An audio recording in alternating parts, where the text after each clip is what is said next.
Here's your news for January 31st, 2020. We're starting off with huge news from WWE's corporate side as longtime co-presidents George Barrios and Michelle Wilson have departed from the company. Now that they are no longer on the board of directors, Frank Riddick III has been named the interim chief financial officer, reporting to Vince McMahon, while the company has commenced a search for both a permanent chief financial officer and chief revenue officer. In a statement, McMahon said, "I would like to thank George and Michelle for their 10-plus years of service and contributions to the organization. I'm grateful for all that was accomplished during their tenure, but the board and I decided a change was necessary as we have different views on how to best achieve our strategic priorities moving forward. We have a deep team of talented, experienced, and committed executives across the organization, and the board and I have great confidence in our collective abilities to create compelling content, engage our global fan base across platforms, increase revenues, and drive shareholder value." This news caused WWE stock to plummet, dropping more than 20%, and the company is set to report its fourth quarter earnings of 2019 next week on February 6th.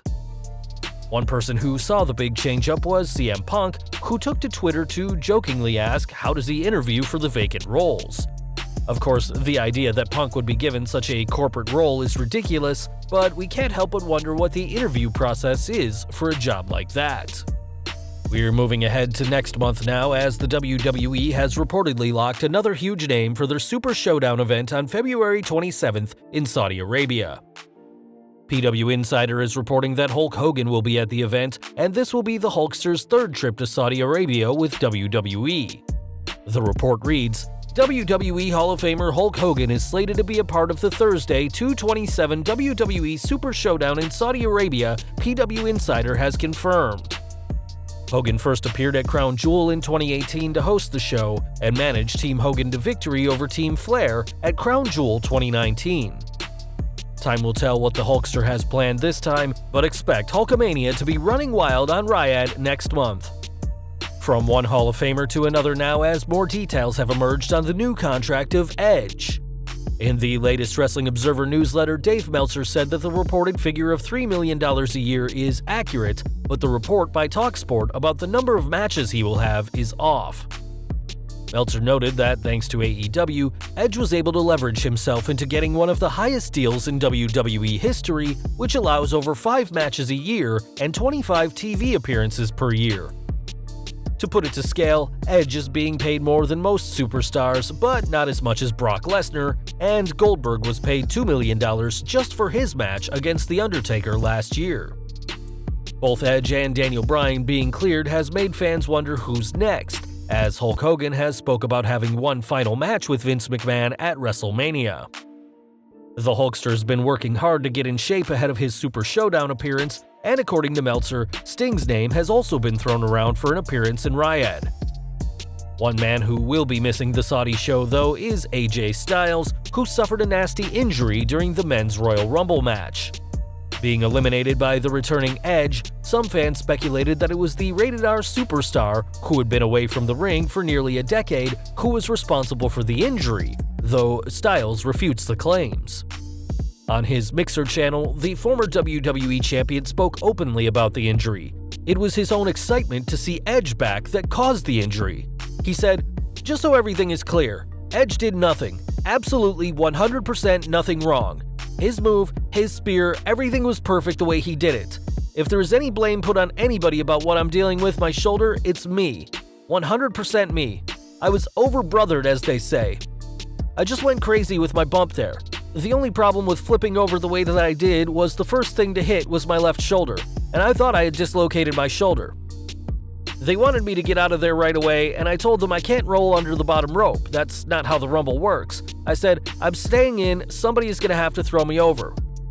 Later on, Styles would confirm that he had a separated shoulder, but is optimistic that he will be back before WrestleMania 36.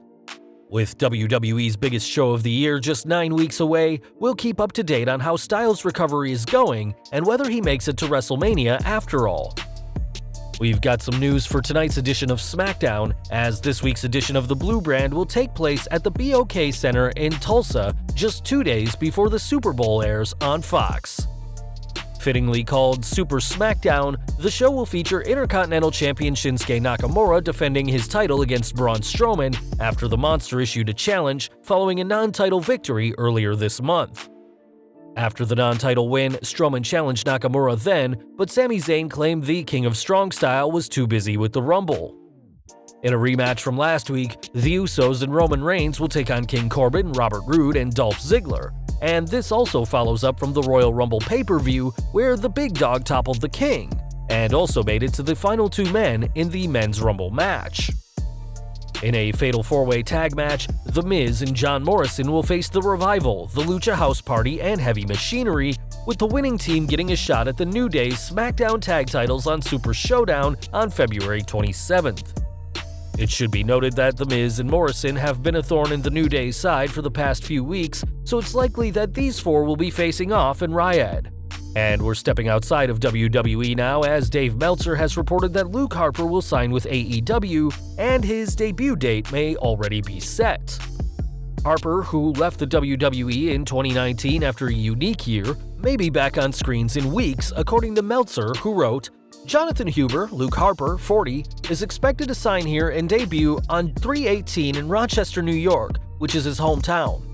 He's expected to use his old ring name, Brody Lee. He could legally start as early as 2/12, but it's for the best to debut him in Rochester, where it's guaranteed to get a big reaction. The latest rumors pointed to the former Intercontinental Champion showing interest with New Japan, but it was back in December that Harper and WWE parted ways after 7 years. But who would you want to see Brody Lee feud with in AEW? Let us know in the comments. Though Luke Harper may be long gone, he wasn't the only person released in December, as both members of the Ascension were also let go. Despite this though, the WWE applied for 2 trademarks on January 24th of this year, and one of those trademarks is Victor, one half of the Ascension. After the pair of Connor and Victor found major success in NXT, holding the Gold Brand's tag titles for a year, they were called up to Monday Night Raw in 2015, but were squandered. Within weeks of their call-up, the pair were established as jobbers and never captured Tag Team Gold before the release in December 2019. From releases to returns now, as Naomi made her big return during the Women's Rumble match, but not everyone was a fan of the former SmackDown Women's Champion. After developing a reputation for being able to stay in the Rumble match, this year saw Naomi form a bridge from part of the announce table after she was sent over the top rope, but her feet didn't touch the floor, and she simply walked over the bridge to return to the match. On F4W Online, the spot didn't go down well, with those reporting on the match branding Naomi both an idiot and a, quote, for the spot, causing the athletic superstar to snap back on Twitter. Fellow high flyer Mustafa Ali also caught what had been said and commented on Naomi's athletic ability in the ring, showing that WWE superstars stick together when being accosted by rudeness. On to NXT now, and this week's injury report has seen Tommaso Ciampa, Trent Seven, and several members of the Undisputed Era make the unfortunate list. Starting off, Seven re-aggravated his bruised larynx as a result of his match against Finn Balor on the January 29th episode of NXT, though there was no mention of if he will miss time. The British superstar was ambushed by Balor prior to NXT in the parking lot, as the former Universal Champion has shown he isn't messing around. From the Undisputed Era, Roderick Strong, Kyle O'Reilly, and Bobby Fish were all attacked on this week's NXT thanks to an enraged Tommaso Ciampa. WWE Medical ruled that the welts and bruises all 3 members of the faction suffered were consistent with being hit by a pipe, and no further updates have been revealed at this time. Though Ciampa took out all 3 men, he too made the list, as the injury report revealed that the Blackheart required 3 staples to close a wound in his head that he suffered in a brawl with NXT champion Adam Cole towards the end of the show. Often, the injury list is comprised of both serious and kayfabe injuries, as it's become an effective way to carry on stories out of the ring. Heading back to the Royal Rumble now, and behind the shocking return of Edge and the epic victory of Drew McIntyre, MVP also had a very memorable week this week, as he too made an appearance in the Men's Rumble match. Capping off his return with a match against Rey Mysterio on Raw, the former US champion revealed that his match against Rey was his last match with the WWE, and also revealed that he will be finished for good in the ring very soon.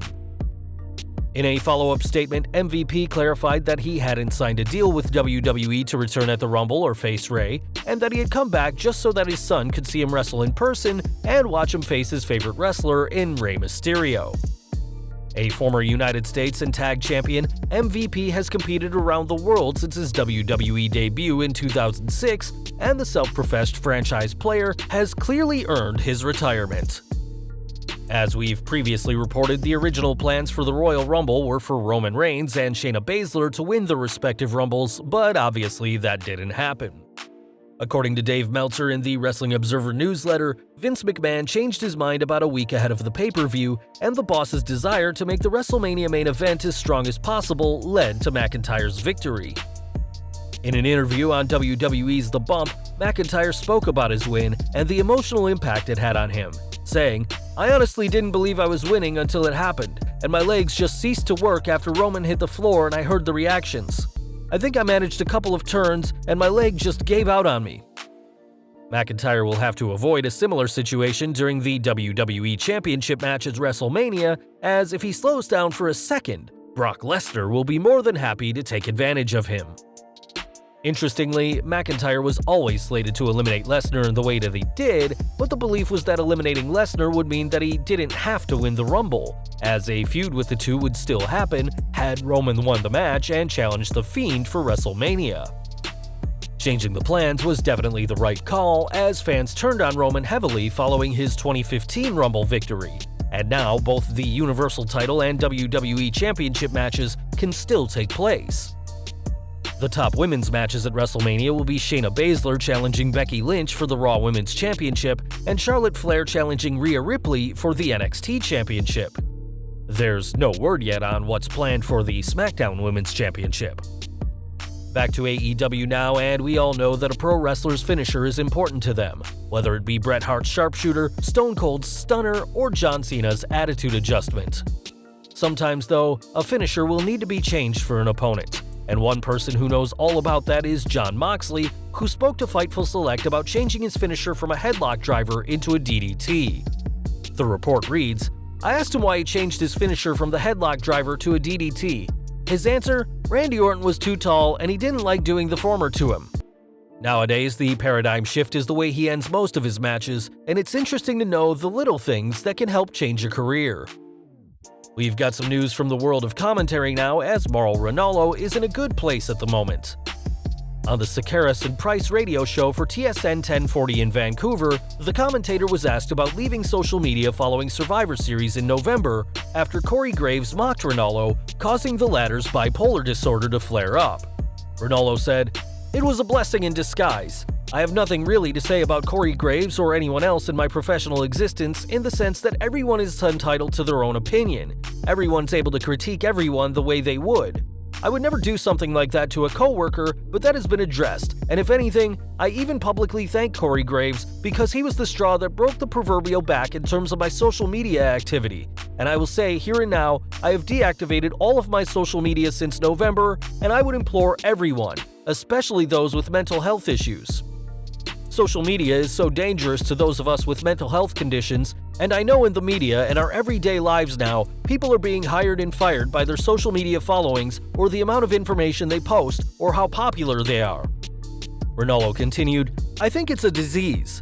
So out of that situation with my colleague, I am no longer on social media. I will never get back on social media. I can't tell you how many kids, people in general, in doing research, there was nothing beneficial to me. Being in the media, being a sports commentator for combat sports, I'm following as much as I can. I know as much as I ever did. So for anyone suffering with mental health issues, I would suggest decreasing or deactivating your social media." Following his commentary at NXT TakeOver War Games 3, Ranallo was absent from the 2019 Survivor Series pay-per-view and would go on to delete his Twitter after an attack by his bipolar disorder. The 50-year-old combat sports announcer would miss a single episode of NXT to deal with his condition before returning to a raucous ovation by the Full Sail crowd, and it's great to see Mauro in a much better place mentally. And finally, we've got some news of the late WWE Hall of Famer Chyna, as the mother of the former Intercontinental Champion has approved a documentary on the ninth wonder of the world. The only authorized documentary on China, her mother, Jan LeCue, has said that her daughter led a remarkable life and is pleased to see it be put to film in an accurate and respectful way. The film, which will cover China's rise to prominence in the late 90s and early 2000s, will be produced by Aaron Hayes, who also spoke about approaching the topic with respect, and fans can find out more by visiting thejonilaurer story.com to find out more.